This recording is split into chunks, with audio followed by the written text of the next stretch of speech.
my guests today are Macrave Hey there.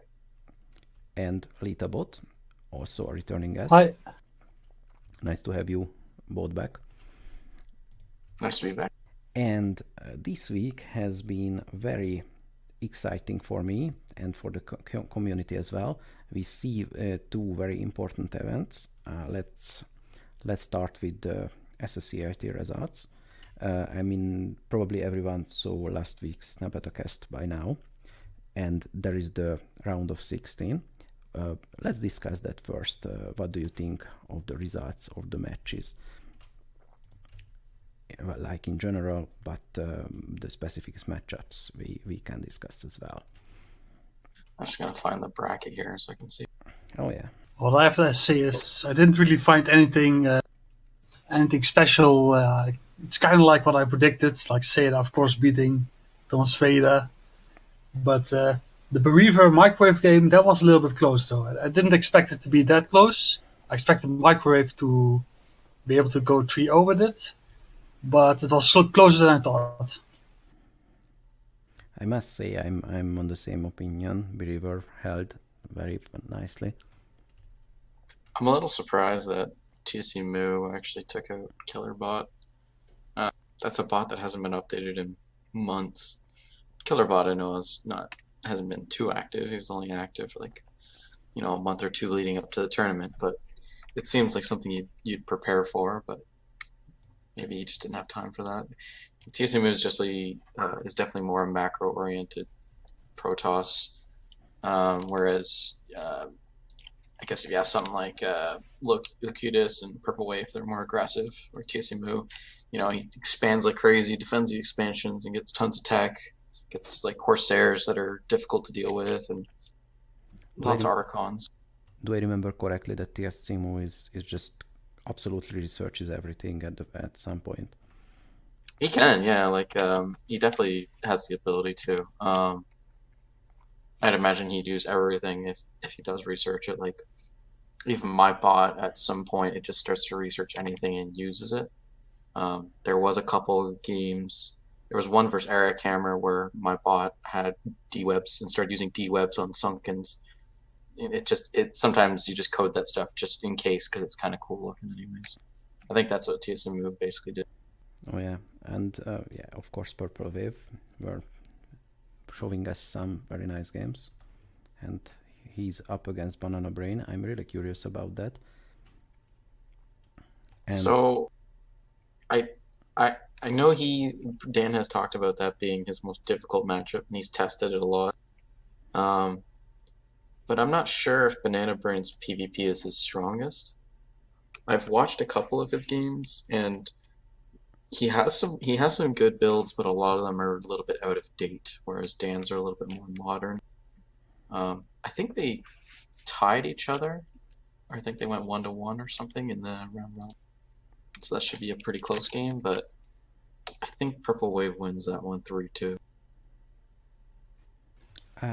Yeah, and if Purple Wave wins that one, it will go up against Seda, and I've got a feeling that Purple Wave will win against Seda after that.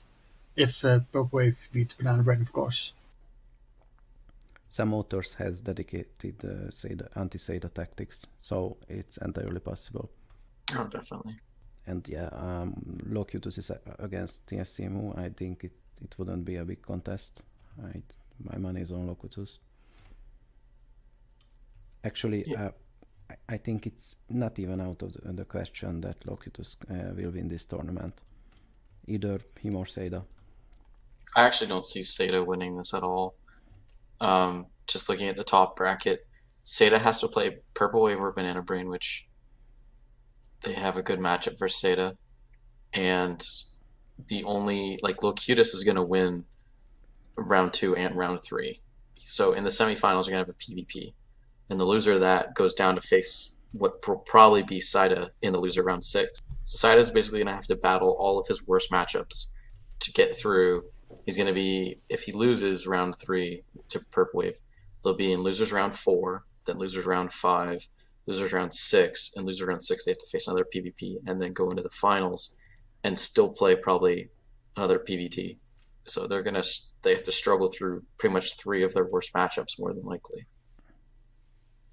Yeah, it does not look like he will win, or it will win. Yeah, it'll be between one of the 3 Protosses. I really don't think it'll be sided. Yeah, stupid Protosses. We have to break the Protoss hegemony. And the last matchup is Ironbot versus Steamhammer. Well, I would guess it will be Ironbot. Yeah, definitely. I like Steamhammer. I like Jay, and he works really hard on his bot, but he doesn't work on the right features at the right times. He has dozens of builds, but most of them are mediocre. They're doing stupid things at stupid times, and the same is true for Microwave to a lesser extent, where he'll do some weird build, and it'll be like a compromise between an all-in and like no tech and tons of drones, but then you'll have a bunch of Zerglings and just die to vultures or something. That's a problem with a lot of the Zerg bots that we talked about, but that's I think Steamhammer is going to lose to Iron just because vultures. Oh yeah, and it's funny because Jay had a blog post about what to focus on, and he outlined that yes, prioritize according to win rate and what wins you games. And as I saw, he's more likely working on stuff he finds fun or wants to do, and there is nothing wrong with that. That's exactly what my stance was too. Like my submission was purely something where I was just like, I want to have fun with my bot, and it was broken and buggy and stupid, but it was enjoyable at least. But if he wants to be serious about his competition, he needs to work on having like 3 or 4 builds per matchup and actually fine-tune them rather than just chuck them in and hope it works. He needs transitions and reactions. Like you need some more substance behind it. It seems a little... Yeah, can't really add anything to that. So yeah, that's the bracket of 8. I think we'll have some interesting, at least like not interesting in terms of what the results will be, but just interesting games to watch in the loser bracket, because we'll probably see TSEMU down there, and we'll probably see like what's down there right now, like Halpan and Killerbot and like Bereaver. We'll see some cool matches at least. We won't. There's not really any rush bots other than Crazy-O, and that's pretty much it for rush bots. I guess Locutus and Purple Wave and Banana Brain can cheese, but they're all in upper bracket. So I think the loser bracket could at least have some cool games going on. Definitely. I would argue that most of the top bots games are not that interesting at this point because, well, you know how they play. Seda is the best example. It's doing the same thing every match. I'm not saying it's not a great bot. It is, and it's fun to watch, but you kind of know what to expect.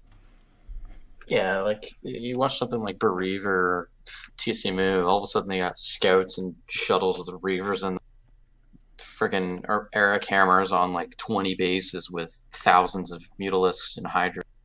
And you got Crazy-O P just spamming cannons into DT Rush carrier. Like, come on, like that's gonna be entertaining.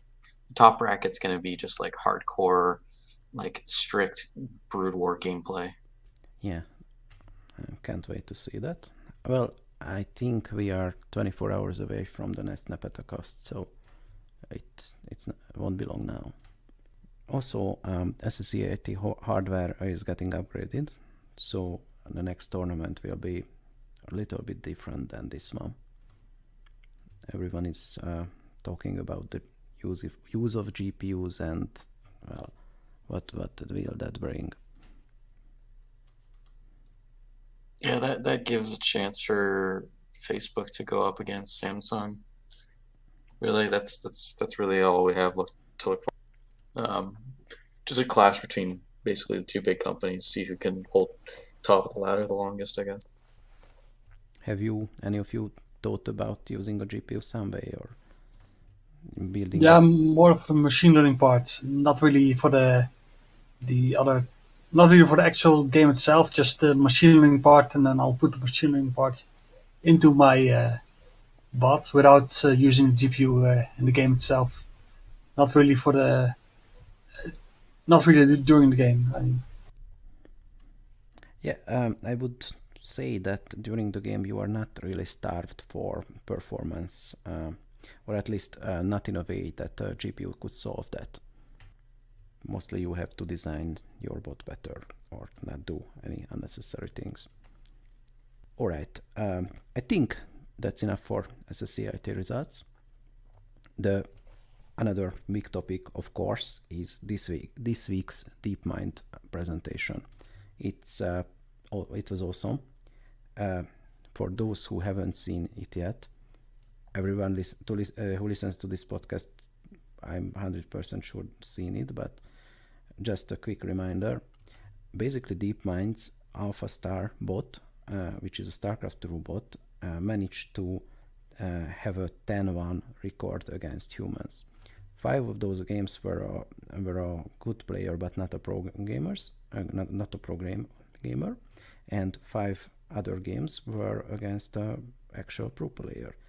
And the only winning game when a human won were against a slightly dumbed down version of Alpha Star. So that's very impressive in and itself.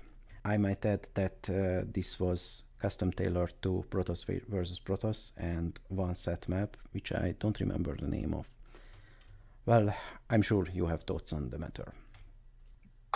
In the past, I kind of gave OpenAI shit because they basically they took Dota and they turned it into like a game version that wasn't Dota, and then beat pros with it, and they tooted it around like, "Look at us, guys! We are amazing. We beat pros with our AI." And really, in reality, they were playing a different game. In this case, no, they actually played StarCraft. Sure, it was one map and one matchup, but they played StarCraft fully and they won. And people have thought about, AI taking, another 10 years to beat pros in Brood War. I'm not really sure if that's the case, but for StarCraft 2, it's looking like it's much shorter than that, anyways. I was always under the impression that as of 2019, I think we got another 2 years until pros are outshined by Brood War bots. I said 3 years at the 2017 AID, and then at the 2018 AID, I said 3 years again, but I think I'll change it down to 2 now. yeah, I also thought it was going to be like about 2 years or so.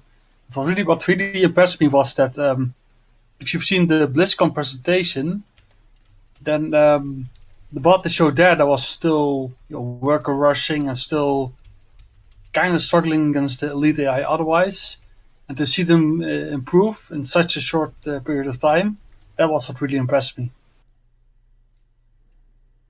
Yeah, I'm excited to see what sort of strategies they decide to pull out against humans, just because StarCraft 2 is a game of small victories over and over, compounding until your lead is bigger than. But when it comes to Brood War, it's a little bit different, where you can have a small lead and then someone makes a tech switch and completely kills you. So I'm not sure. I guess I'm not sure of the complexity of StarCraft 2. I don't play it a whole lot. I used to play it a bit, but at this point, I don't know how far you can take AI in that game, because it just seems like if you're making these small victories over and over and over, obviously you're going to win. And AI is amazing at micromanaging. They're great at multitasking, and that's how you get those small victories. Whereas in Brood War, you can't really just win on micro. You actually have a little more strategy to it. You got to worry about your units not being able to pass through a choke like 30 units at a time. If you watch that AI, it never had to worry about that. It'd walk through a choke point because all their units fluidly moved through it, because that was StarCraft 2. They didn't have to worry about a drop decimating their worker line, because not many StarCraft 2 units just completely decimate a line instantly. They're strong, but they don't kill things that fast, I guess. Yeah, StarCraft 2 in a sense for AI, it's a bit easier than Brood War. I would definitely say so. Did you say that SSCAIT was mentioned in one of the slides in the DeepMind presentation. Yeah, that's probably also because Oriel actually participated in one of the AI competitions, the very first one, in 2010, one that was actually sponsored by Blizzard as well. Oh wow, I did not know that. And unfortunately, they did not talk about SSCIT. It was just displayed on the slide, and one could have an impression that it's thing of the past and no longer active. I think just from looking at the slide, I would have appreciated them mentioning that, yeah, it's still ongoing, but it wasn't about that. So yeah, also it's StarCraft 2 and not Brood War.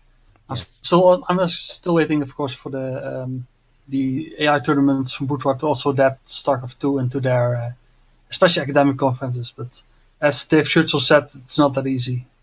one thing I like to add that yes, this results are impressive, but this was a dedicated team, well supplied and well paid team, continuously working on this bot for at least for the last half a year or 1 year, I don't know, and that does not diminishes the achievement, but one thing I noted that when they showed the clips, they themselves were seemed very surprised that they actually beat humans. So it is definitely a breakthrough. Is it really that much of a breakthrough? Like I guess, yeah, sure. That, you beat pros in StarCraft 2, but I still I agree with Leda that Brood War is just a more difficult game, and I want to see them beat pros in Brood War before we start saying, "Wow, AI is amazing." It's great, it's great results, yeah, but I want to see Brood War results. I guess I think that would tell you more that, oh yeah, AI is better than pros now. I think you are biased. Oh, I definitely am. Yeah, me too. And yeah, because you could argue also that SC2 has a proper API, and well, BW API is basically a hack.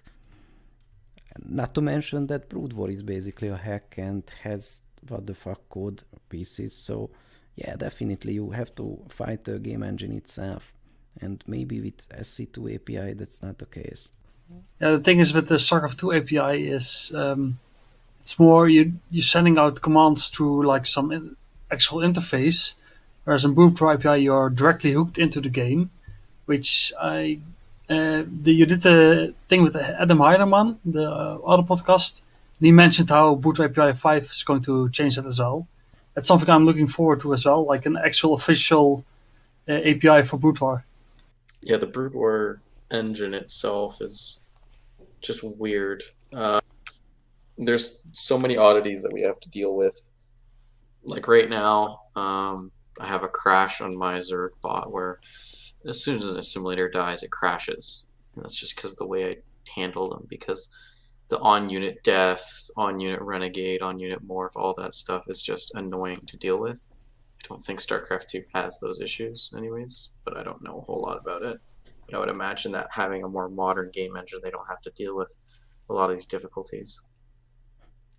Yeah, I remember just the bookkeeping, like how many units I have and where it's a nightmare, because every method I have to add some different kind of logic.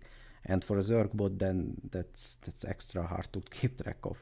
Well, it's not hard, it's just obscure. And another point was brought up. Apparently they limited the APM of Alpha Star. Now this is a pain point for me, because I think APM limits are very arbitrary and you could easily circumvent them. But for some reason they decided to limit the APM. Apparently SC2 has higher APMs than Brood War. But ignoring that issue, what's your take on this? Do you think that's helpful or needed or counts at all?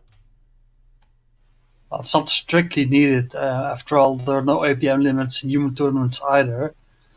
But the thing is that in StarCraft 2 as well as in Brood War, if you spam too much APM, then commands won't get registered. It's this both of the engines have some anti-spam, APM spam already in their game engine. But with that said, though, it's still, of course, more impressive if you do it with less APM. Yeah, I definitely agree. They were limited by APM and I think screen movement. I think they had like 30 screen movements a minute or something. I think Is that right? the limit was 30 screens at the same time, 30 screens worth of information. Then again, it's I don't know how they come to that number. Right. But even still, if that's the limitation, then like obviously my claim earlier of that's not a huge breakthrough. Well, now, yeah, if you limit APM and you limit screens and you limit this and that, well, it starts to get more impressive. But I'd like to see their full potential. Like screw it, screw the humans, make it as powerful as you can, give it as unlimited actions and resources. That's part of the fun of this. We're not trying to fight on equal grounds. We're trying to overpower them. We're trying to make these AIs like impossible to beat on every possible level. Same with when they did it with Dota. They gave the bots an average reaction time of, God, what was it? It was 150 milliseconds or not even, but it still looked instantaneous because it's not just that we're reacting to something that we know it's going to be there. Humans have to react to it being there and then react to pressing the button. They kind of were cheeky about it with that regard, but no, screw it. Like, remove those limitations, just play at the maximum capability and let's see what happens. That's kind of the whole point of all of this. That'd be like saying, well, if you're limited to 300 APM, well then you should be limited to playing 5 games a day on learning, right? If you're limiting something to a human level, don't just pick and choose, don't cherry pick. Limit all of it or limit none of it. I have to entirely agree with that. It's all arbitrary in the end. And if you limit the APM, it's okay. If I consider a million possible ways to solve this situation and only pick one, that's just one action. Then what's my true APM? And also limiting reaction time, like humans don't have equal reaction time. They are vastly different. Humans are not uniform at all. Okay, they won't have as quick reactions as a machine, but still. I think both can be interesting. Just whichever one you prefer, you go for.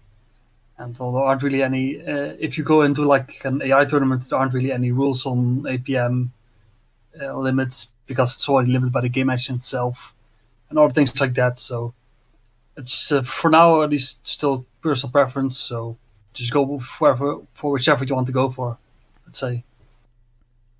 Yeah, and seeing a set amount of screens is also something weird for me, because how fast you can scroll around and how many screens can cycle through bot in a second, and whether it's that a meaningful limit at all. And in the end, they said a lot of interesting things. And my observation is on this is the bot picked a tactic that no human picked before. It was something that was only feasible for a bot to execute with basically infinite micro. And let me brag for a little, because I wrote an article about this, and this was my prediction, that the first bot that reliably beats human pros wouldn't be using any tactic developed by humans, but rather something that's only feasible to execute for bots. And I would say that's pretty much exactly what happened. Yeah, I'd completely agree with that. There's part of the reason why I feel like Zerg will eventually be the best AI bot in Brood War is because with unlimited APM, you can move 100 Zerglings and 5 Defilers and just completely win a fight. It won't even be close. And like, I don't see what reactions are there. Psystorms, you dodge them. Reavers, you dodge them. As a Science Terran, how do you vessels. even deal with that? Yeah, Science vessels. Yeah, even with a vessel though, you irradiate one of them and it just runs it away.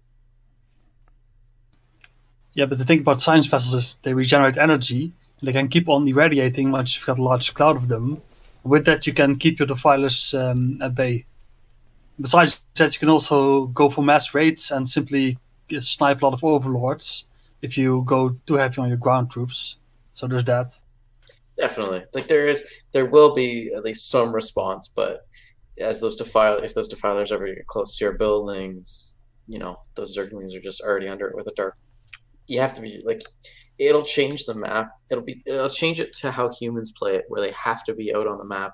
They have to be out with their vessels. They have to kill those defilers because a bot with unlimited APM with defilers and zerglings is just going to end the game.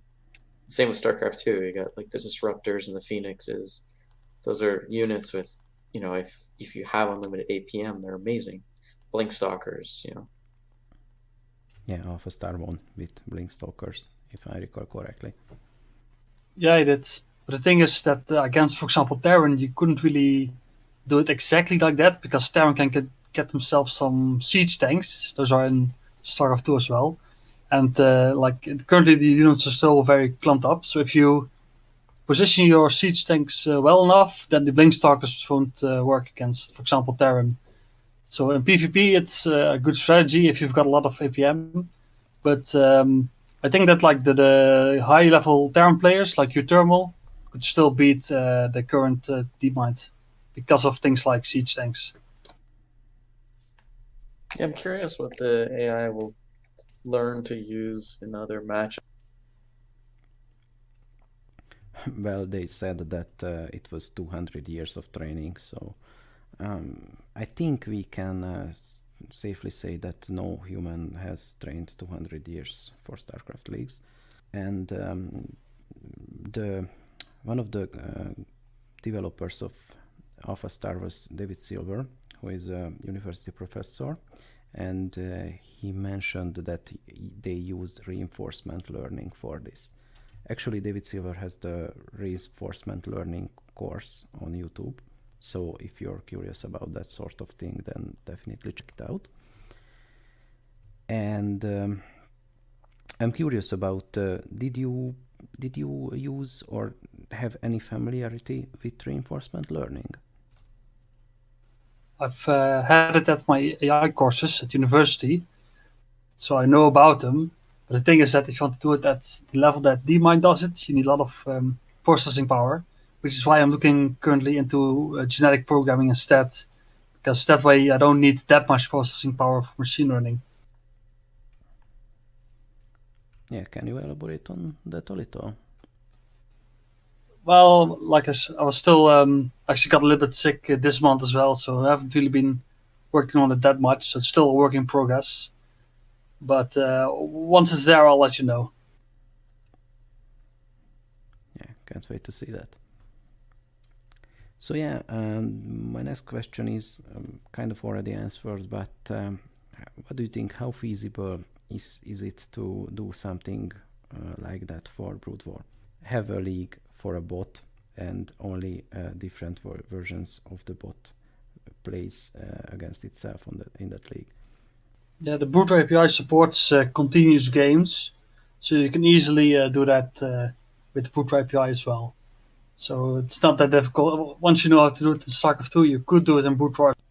Yeah, maybe the technical challenges are not that hard, but to have 200 years of learning, I expect you should have some kind of hardware, or maybe just a lot of virtual machines. I don't know. No, not from a technical perspective, but more strategic. I don't know, like, even if it was one matchup like PvP, I don't know the StarCraft 2 meta a whole lot, what build orders there are, and how different that is, but for every build order you have, you're increasing your number of games exponentially. You are, if you have two build orders, right, and neither counter each other, well, then you don't have a problem. But in PvP, you have stuff where like you can open Dragoon first out of a 1 gate core, but you would die immediately to any proxy gate. Or something like in TVT, if you were going for a 14cc, but then you got BBS'd, you're probably dead.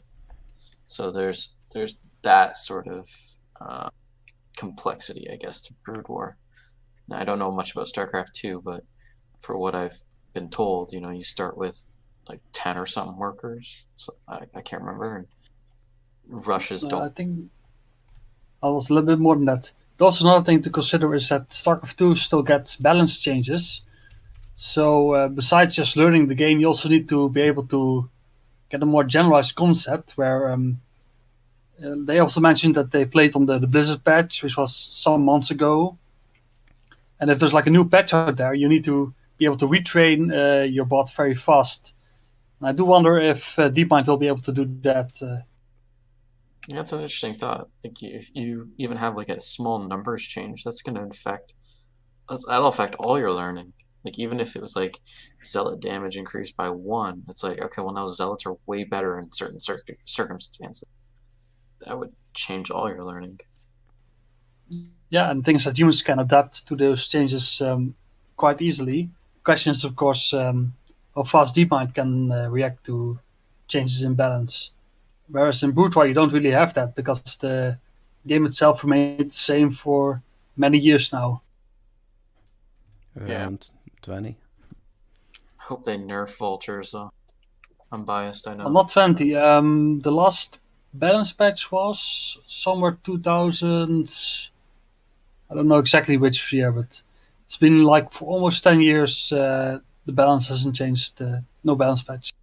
Yeah, that's true, but the Brood War API is tied to 1.16 version of StarCraft.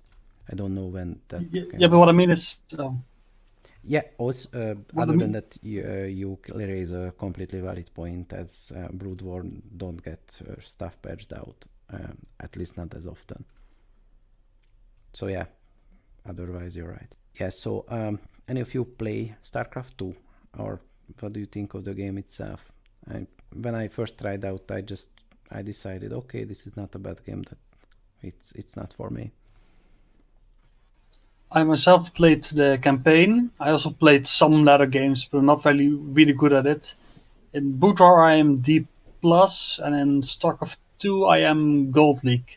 So that's still slightly better than a beginner player, and that's about my skill. I played Wings of Liberty when it came out, and I was a filthy 4-gating Protoss, and I got Diamond, and then I pretty much stopped playing ladder. Sometimes I play like 3v3s and 4v4s, but usually in those games I just go nuke rushing, which I know Hanas would love that. I literally just tons of nukes and I just keep nuking. It's all. Brood War I am terrible at, and I won't even comment on it. I'm seriously terrible at that game. This is a recurring theme for both authors who are actually not that great players, but that's all understandable. You need time for programming, not playing silly games. Exactly. I play other games instead. Letter, are you still working on your Brood War bot? Or are you kind of just focusing on Currently, research still right now? more focused on my StarCraft 2, but I like the algorithms I put in one. I usually find a way to transfer them in the other. But I'm not really anymore. Mainly just writing up some things for academic presentations and things like that. I'm not really super active anymore, but I'm still working on both my StarCraft 2 and Bootro bots. Yeah. What's your bot's license? MIT license, so you can just use it for whatever. Okay. Okay, so this Alpha Star presentation, last I checked, had around 250,000 views on YouTube. So you could say people were quite curious about that. With that, I think we will see an influx of new bot authors. That won't be surprising. Do you think some of those were try themselves out in Brood War as well? I hope so, but at the same time, they're going to get crushed on the ladder because SSCIT and Basil are starting to disable really weak bots, so they won't really have the same level of competition. I think it would be I guess, useful to have like two brackets, I guess, for SCIT or something, like a top level bracket and a low level bracket. Not a student division, mixed division thing. I know that used to be a thing, but just something that's divided by ELO, so you don't have, you know, top bots playing shit bots that just get smashed in 3.5 minutes. Because right now, you know, if you submit your bot that beats an in-game AI, well, you're probably going to get about a 10% win rate on a CIT. Yeah, I mentioned that before. If you lose to a very basic 4-pool bot, then you should code better. Yeah. Yeah, the thing is so that if you're starting out, it would still probably be best to go for StarCraft 2 because the bots themselves aren't really that developed yet in terms of the amateur bots. So if you want to have like a chance at winning, StarCraft 2 is still the best bet because in Brood War the amateur bots themselves are still at a quite high level, which you don't really you can't really overcome that easily as a beginner. Which is usually why if you start out as a beginner, you pick like an open source bot and go from there. Yeah, that's always a good starting point. Only the crazies do bots from scratch, like me. And also, I feel that StarCraft 2 players who have no coding experience will try themselves out in this. I mean, I can't I can't predict that, but it's a vastly more popular game right now than Brood War, if I'm correct. So naturally, more people will be attracted to this. Brood War is still more popular in South Korea. Like in terms of StarCraft 2, South Korea's kind of lost interest in StarCraft 2 and regained interest in Brood War. But outside of that, StarCraft 2 is more popular. Yeah, the StarCraft Remastered is a thing, and we are very much active. And my heart is with Brood War always, so that won't change. Also, for what it's worth, Leto was pretty close. The last balance patch for Brood War was 2000. So 2000 what? 2001. Wow. Oh, 2001, yeah. The last 1.16 was 2008. That's pretty crazy. Remember when missile turrets cost 100 minerals? Or was that before even Brood War? I really can't say. Wait, what costed what? Missile turrets, Terran missile turrets. Oh, yeah, that was that patch. They decreased it to 75. And also maybe Dragoons got cost decrease in that patch as well. Originally. That was the one before it, one of the balance patches before it, but yeah, it's pretty much around the same time. It's basically from the year 99 to 2001. They did balance patches. That was about it. I remember that I was playing in like a PC cafe because the internet were not really a thing back then, and we were always having these conflicts that which patch we should play on. And you want the latest patch because that Zerg got stronger, and that's why you win always. Okay. Yeah. Yeah. And spawning pools cost 150 minerals at one. Yeah. That's stupid. I mean, the not so nice gamer reactions were very present at the DeepMind discussion as well. I just scrolled through the comments. That's not something you should do often. And people were claiming that the AI was cheating because of reasons. I feel they kind of missed the point there.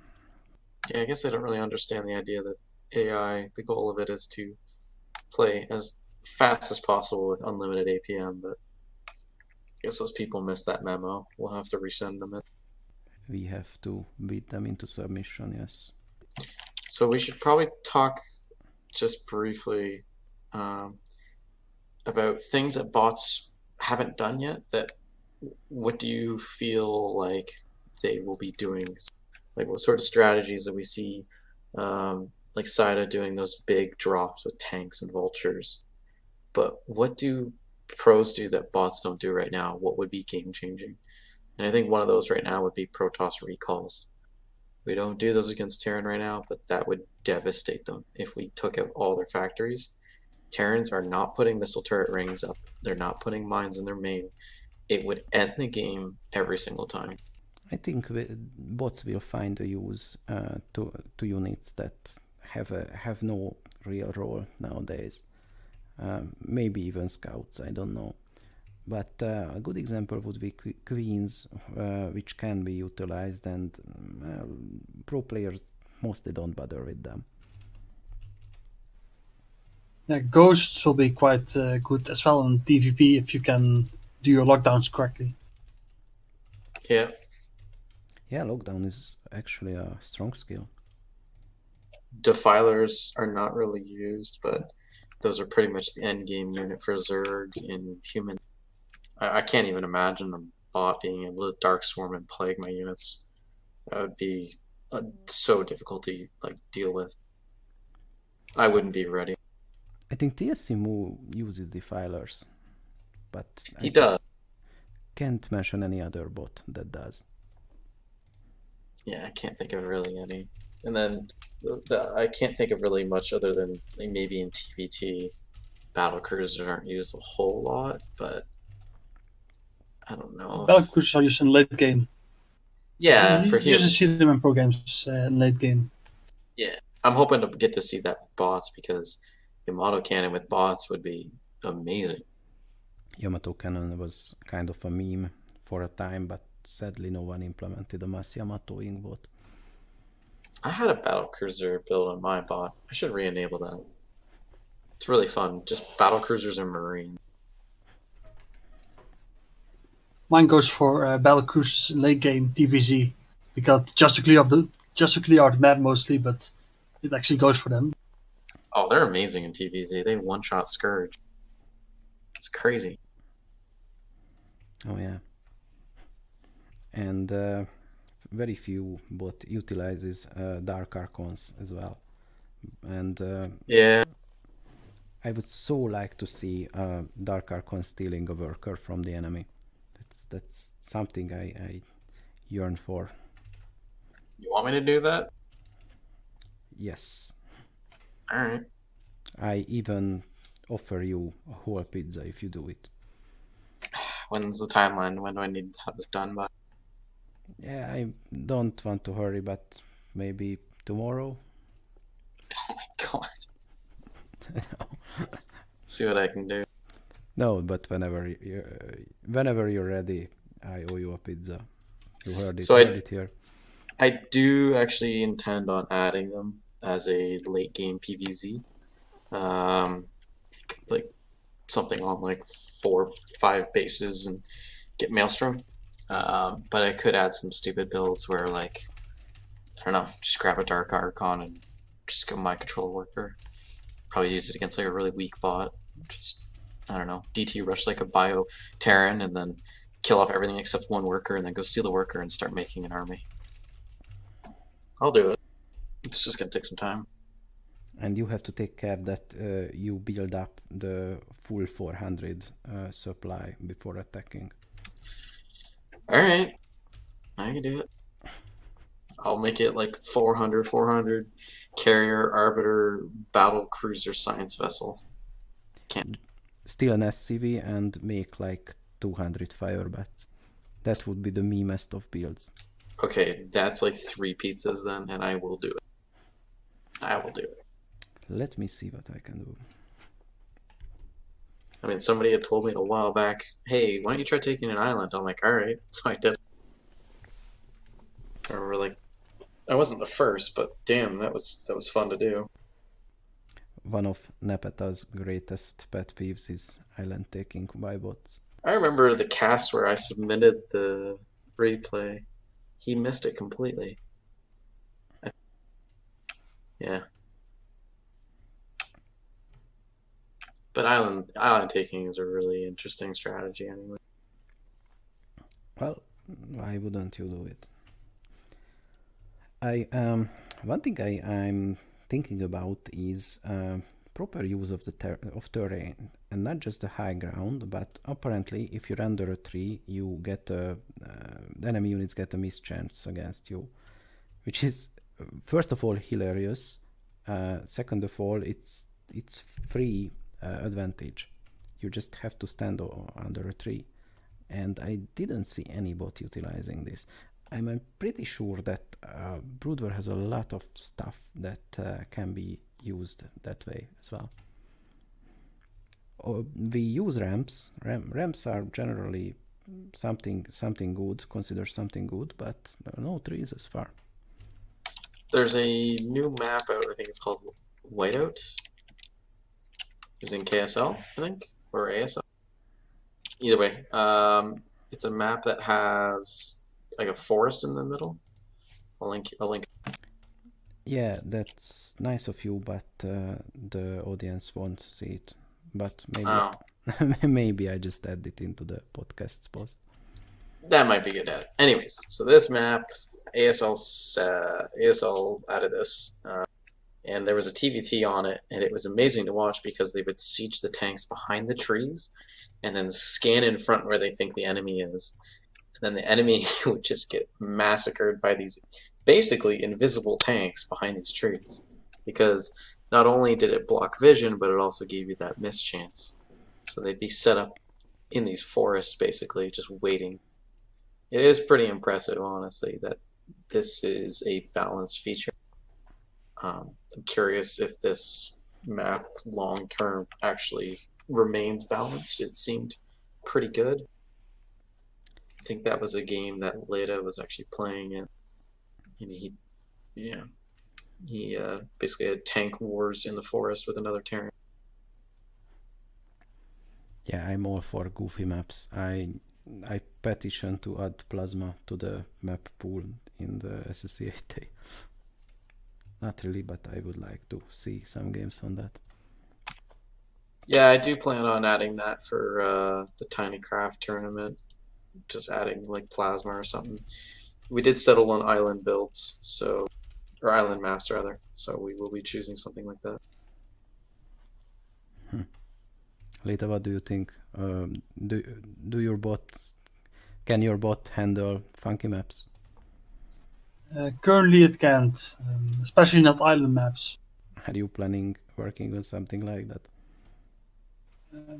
Currently I have no plans to make my bot more adaptable to maps.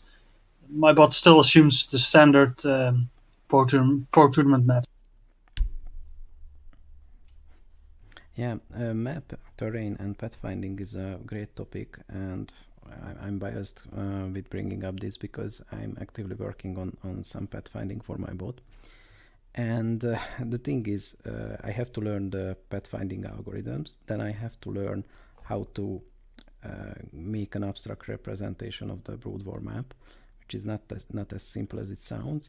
Then I have to adapt the algorithms to that, then realize that I fucked it up. So yeah, it's not a trivial thing. How much did you work on pathfinding? Did you have any breakthrough? Me or McWave, because I haven't really added that much in terms of pathfinding. Yep, when I don't ask someone specifically, the question is for everyone. So, what? Yeah, I haven't really done anything specific in pathfinding. I basically took B-Web. I was using A-Star for a while. Then I used Breadth First, and then now I'm using something called Jump Point Search, which is basically just it looks like a version of A-Star that's cheating. It's very quick. I use that for ground distance calculations, combat simulation, and I use it for pathing workers to build points and whether or not it's safe to do worker transfers. Cheating A-Star, that's a name I like. Yeah, I started out with a variant of breadth first search, and it was surprisingly effective because after all it's just a grid. I named it best friend search just to confuse everyone. So far I haven't found any friends with it, but decent bets were required. All right, I think let's conclude the cast. So thank you very much for being here. Thank you. Yeah, thanks. And see you next time.